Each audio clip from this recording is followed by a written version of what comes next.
Hi, just a quick one on the allegory of the cave. It's from Stanford.edu, Stanford University. This is fair use, it's for educational purposes. Although that only applies to the person. I'm not a person, I'm a man. And I'm not an actor either, this is real life. This is a translation by Thomas Sheehan. Like I said, fair use, educational purposes. The allegory of the cave, let me just make it a bit bigger, you can see it a bit better. Socrates next said, I, Socrates, compare our nature in respect of education and its lack to such an experience as this. Well, we all know from previous videos that I've done that the education system is basically, it's the Prussian education system using the servile and utilitarian arts. It's not an education, it's a domestication, to domesticate you. It's not there to educate you. The liberal arts is there to educate you. Part 1, setting the scene, the cave and the fire. The cave, Socrates. Imagine this. People live under the earth in a cave-like dwelling, stretching a long way up toward the daylight is its entrance, toward which the entire cave is gathered. The people have been in this dwelling since childhood, shackled by the legs and neck, thus they stay in the same place so that there is only one thing for them to look at, whatever they encounter in front of their faces, but because they are shackled, they are unable to turn their heads around. A fire is behind them, and there is a wall between the fire and the prisoners. Socrates. Some light, of course, is allowed them,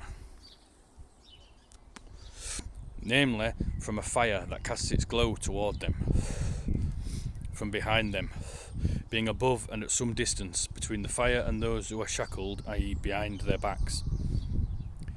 There runs a walkway at a certain height. Imagine that a low wall has been built to the length of the walkway, like the low curtain that puppeteers put up over which they show their puppets. The images are carried before the fire. Socrates.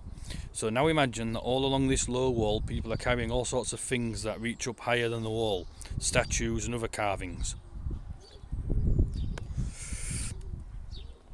made of stone or wood and many other artifacts that people have made. As you would expect, some are talking to each other as they walk along, and some are silent. Glaucon, if that's glaucon, I don't know how you pronounce that, sorry if I got that wrong. This is an unusual picture that you are presenting here, and these are unusual prisoners. Socrates, they are very much like us humans. I, Socrates, responded. What the prisoners see and hear.